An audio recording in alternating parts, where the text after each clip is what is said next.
I'm going to do a quick talk about owning your own platform in AWS. So I'm Adam. I have a Twitter handle if you want to abuse me during the talk. I work in the gaming tribe, so like Andy showed, I work in the platform engineering squad within the gaming tribe. I used to work in the reliability SRE-ish team with Sam, and before that I was part of that single central DevOps team. And the progression forward away from that DevOps team has been quite powerful for giving the individual product squads their own DevOps, their own person who has that like operational experience and that operational knowledge.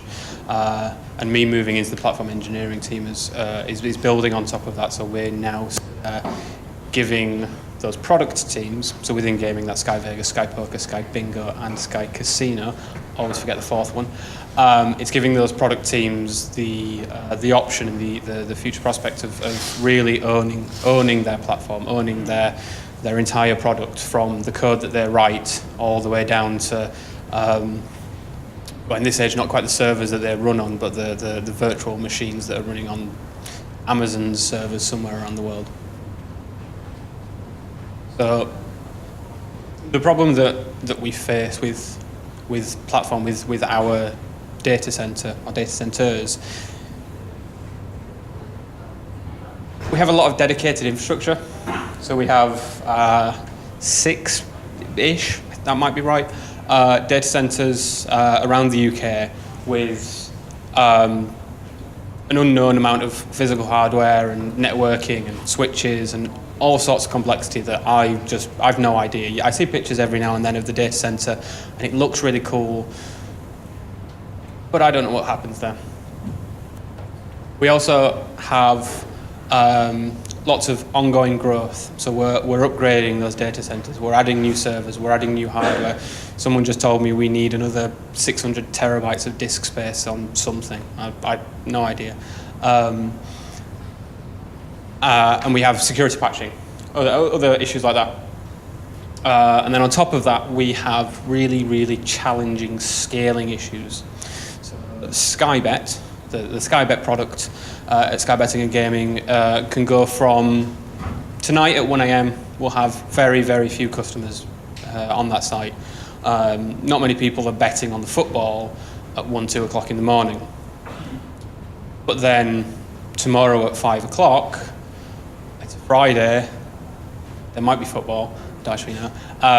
We'll get much busier, and the sort of the extremes of scale that we see is our busiest day is the Grand National Day, big horse racing day, and on that day the amount of traffic that we get through will rival some of the largest internet companies out there. So we'll see transactions per second, customers depositing and withdrawing in advance of what Amazon will see. In a very, very short period, we're not as big as Amazon, but in that very short time, we can be doing more customer transactions, more bets per second, more logins than some of the really, really big sites out there. So we have one infrastructure team, incredibly talented, incredibly smart people who have to handle that scale. They have to be able to run, a normal day where we get traffic, going up and down at still quite extreme levels, but not crazy traffic. We have to be able to handle that economically, but then we also have to be able to, on that Grand National Day, scale up to the real extremes of performance and of what actually our data centers can do. So my problem is, I don't work for Bet. I'm not as important as them.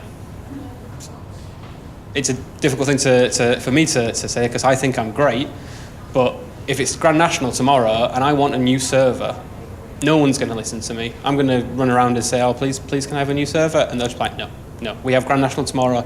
We need every single person working on this. So if I ask a question, no one's going to listen to me. And if I manage to get someone to listen to me, how long is it going to take for them to have the time to move away from the more important work that they're doing to focus on my little thing that maybe isn't even actually that important to the business as a whole, but could be important to me? So the solution is obviously you automate your entire internal data centers. You automate your networking, your switches, your firewalls, your VM provisioning. You automate all of that, and you fire all of your infrastructure team, and you just run everything yourself, and it's great, and then that's the end of it. That would be nice if it was possible. Turns out that automating your own data center is very, very difficult, really challenging. And when you have compliance issues and legacy production systems that have been running for 10 years that you cannot break, and then obviously you have production running there as well, you break any of that, there's going to be a lot of very angry people. But the other option is to start from scratch. Look away from the data centers that currently exist and look into something new. And obviously that sounds quite scary. Building a data center, that can be hard. You have to find a building and you have to buy switches, and I don't actually really know how to run a data center. It's not actually as hard as you think. So this is something that I have done. I have built my own data center. It's not a real data center. It's not a real building. It's a virtual data center, but it acts exactly the same. And once you've built that data center, that virtual data center, you have full control. You control everything from the code that you've written to the containers or the servers that code runs on, the firewalls, the networking, and all of the nitty-gritty down at that level. So as I've said, don't run your own data center because it's really complicated. Get someone else to do it. There are companies out there that run data centers that you can rent parts of, chunks of that, and run your code on that rented stuff. And obviously, because you don't want to deal with all the hassle of setting up those firewall rules manually, and because this is a DevOps talk, you want to automate as much as possible, and ideally everything that you do when building these systems. So my story uses Amazon's AWS. There are obviously other providers that are just as cool, but I like AWS, and that's what SkyBet are leading with. And then a tool that was mentioned earlier, HashiCorp's Terraform, allows us to automate that. So Amazon has some great APIs. Terraform allows us to use those APIs. So a good primer of Terraform. It's written in Go because all of the cool DevOps tools are written in Go these days. And Terraform has its own simple language which allows you to define the desired state of resources of things that you want in that data center. So you don't specify, you do specify what you want to build and the configuration of that thing that you want to have. And Terraform goes away and figures out how to get from what you currently have to what you end up with. So it adds and deletes the firewall rules as suitable. It sets up the networking and essentially plugs the wires in the right way around. And as I say, this is AWS focused, but Terraform supports loads and loads of other service providers. So DigitalOcean, Docker, Google, Heroku, Azure, they're all sort of similar services to AWS. They do VMs and other varying levels of complexity, complex services. VMware is one of the things that Terraform allows you to automate. So we are within our own data centers a VMware house. So that is potentially one of the tools that you would use if you were going along step one. And I would like the company to move forwards so that in the near term we might be able to automate some of our internal data centers with VMware. Not taking that big step because that's the scary one, but a little step. One of the other things that Terraform allows you to automate is PagerDuty, which is really cool because that's not a data center service provider. They don't do VMs or hardware or compute or networking or anything like that. They do like when a thing is broken, you can use PagerDuty to call you. So building your data center with Terraform, you can then also build your monitoring and alerting systems with Terraform and tie it all together with this single tool, makes things a little bit easier. So AWS has 100 products. Well, I say 100. It's been about 10 minutes since I checked their website. They've probably got more than that now. It can be difficult to know which of those hundreds of products are useful. It's quite dependent on your requirements. So I'm only going to go over what I did. So the Gaming Tribe gave me the requirement to build a simple website. So it was just to monitor the health of our websites, our customer-facing products, and just give a really, really simple overview to senior management. So to keep it simple, we built it using Docker with a couple of containers, so one for the front-end actual web page and then one for the back-end API. And all that API did was pretty much speak to our Graphite, internal Graphite server, do a little bit of clever maths, and decide, yes, the website is healthy and no one needs to. So these are the AWS services we used. So VPC, Virtual Private Cloud, is the bit that allows you to actually build that data center. So that gives you a private network, and then within that private network, you control the entire networking space. You control all of the servers that run on that. To the point that you have to remember that these are physically Amazon's servers, and they can do some interesting things. So it's a little bit different from running your own hardware, but you still have that control. So EC2 allows you to spin up allows you to run virtual machines. So you could just use the first two of these and just run virtual machines in a data center, and you put code on it and you run it, and that's all you need to worry about. We went a little bit more clever with this. So we used ECS, which is Amazon's container scheduling service. So this basically is a service which allows me to tell Amazon, I have these containers, please run them. And Amazon goes, sure, we'll run 5 of these containers on these VMs, and it figures out where's best to place them. And if one of them crashes, it'll restart it somewhere else. If one of your underlying VMs dies, it'll start up another one and start your containers in there. And on top of that, we use Amazon's Elastic Load Balancing, which figures out which of those containers are healthy and sends your customer traffic to whichever one of those is healthy. And there's various intelligent methods for it figuring out, is it healthy and should I send it to that one, and all that kind of stuff. And then we also used Route 53 for DNS management and Amazon Certificate Manager, which is really cool because Amazon, you buy the certificates from Amazon and they renew it for you, and you just never need to think about it again, which is great because certificates are painful and awkward and annoying. So get someone else to do it for you. So this is a bit of Terraform code. So this is the only thing you need to build that VPC, that private network, that initial bit of the data center. So essentially all I'm saying here is build me a VPC called main with this private network. So then the IP range you have here is the range that's allowed within that network.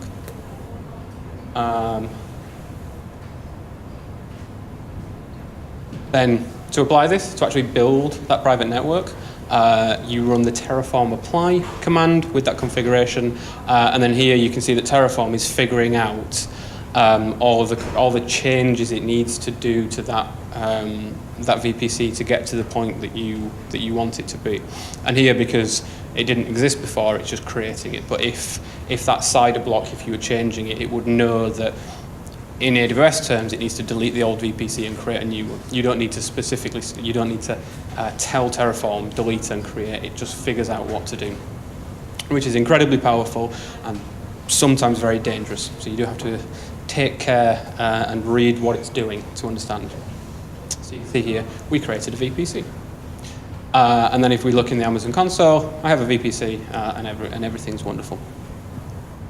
A quick aside, obviously when Terraform runs, it needs permission, it needs credentials on your Amazon account to be able to have the permission to make these changes. Not in a normal use of Terraform, you would generate those credentials using the AWS CLI or give them to Terraform manually. At SkyBet, we have a centrally managed secure credential provider. So I don't know the username and password for our AWS account, which is good because if I leave, if I get fired, I can't go rogue and delete everything. So we have an internal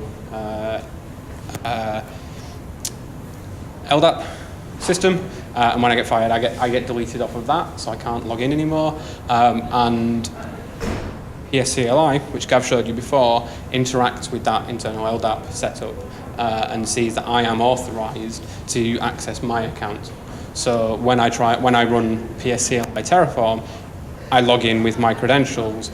It does the authorization against our internal system, generates some secrets, generates the AWS username and password equivalent, and then runs Terraform with those credentials. So here I'm just passing in my internal SkyBet credentials, and I don't know what the AWS credentials are. One of the really powerful uses of Gav's team's PSCLI. The next step in defining your in building your own data center, is defining subnets. So these are private network spaces. So this allows you to segregate traffic within your network. So here I'm building a private subnet. I'm building 3 of them because I'm putting them in different Amazon physical data centers, which allows me to have extremely highly available services. So if Amazon unplug, if they do a BA and unplug one of their data centers, I'll lose one of these subnets, but then my traffic will intelligently go to the 2 other subnets, and I'll be happy. And again, that's quite simple. And then the next bit is the previous slide is overlapped. That's good, I like that. So here is one of the things that I really like, because at SkyBet, firewalls are one of the really challenging things for me to work with. Because we are a company that is PCI compliant, we handle our customers' credit card details. Apparently, our network engineers don't like it if I just ask for firewall permission to every server in all of our data centers. It's not something they enjoy. So in my own private data center, I can give everything in the private subnet inbound and outbound access on port 443 and port 80, which makes it really not private anymore, but this is my data center. I do what I want. And of course, because this is code that I control that's in my or my team's repositories, I can change this whenever I want. I don't need to go through that approval step of finding that guy in the infrastructure team who's available and getting time off of him to make the change. I can just change it in my code. So the next steps are building the actual virtual machine which runs your code. So here that is just as simple as asking Terraform to build me an AWS instance, giving it in AMI, which is the operating system to run, and then I do the next step of asking for an ECS cluster. So the cluster is the thing that decides where all the containers go.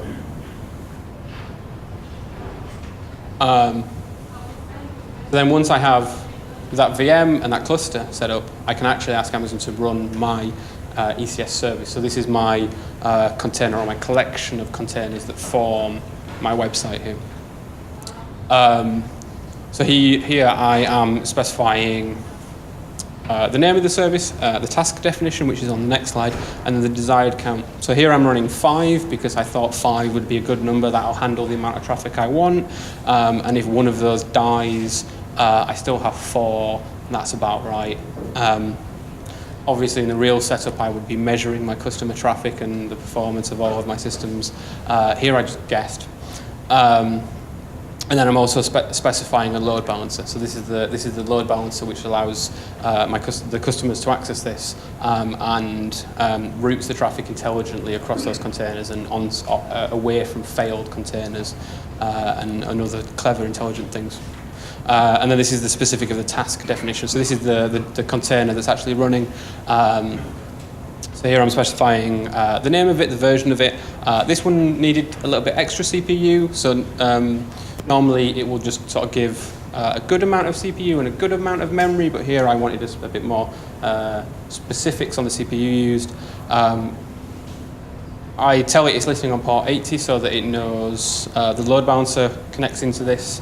And then I set a specific environmental config. So this is very, very similar to Docker Compose. And in fact, with ECS, you can use Docker Compose if you prefer that, but this links into Terraform, which is keeps it all together.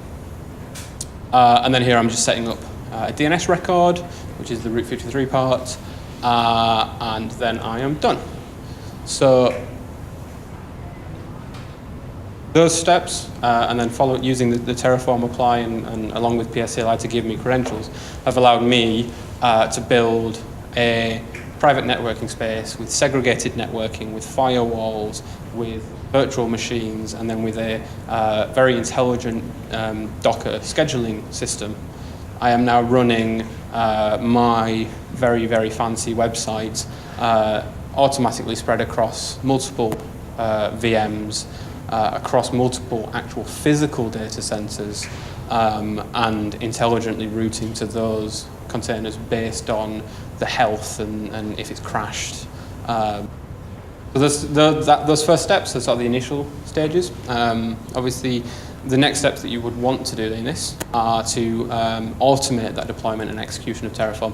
So obviously writing this code and then running Terraform apply isn't a lot of work, but you don't want to be typing because you'll type something wrong, or I'll run it at the same time as my mate runs it, and horrible things might happen. So we built a Jenkins pipeline. So I make a code change, I raise a pull request, my friend reviews it, we merge it, and it automatically gets deployed into our test environment where I can test it. The automated scaling, so I didn't show that, but Amazon can monitor your VMs and your container instances, and it can watch, is it using too much CPU? If it's using too much CPU, I'll start some more VMs. Is it using too much memory? I'll start some more VMs to give the system more memory. And that can allow you to really scale with, if your website suddenly gets much more popular, if you set this up correctly, you don't need to worry about it other than the bill. Do be careful of the bill. Obviously you want test environments, so you can spin up another data center. So you don't even need to think in the different VMs. You can go all the way down to my test environment runs in a different virtualized data center.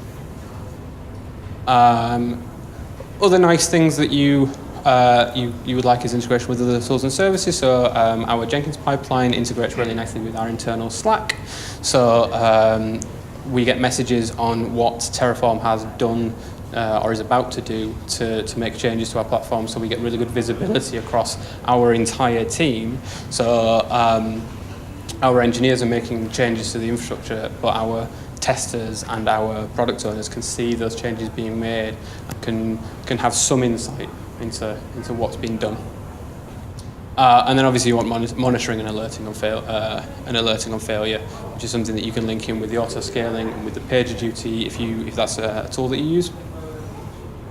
So here is one of the slightly more complicated setups that we have. So this is Terraform building out,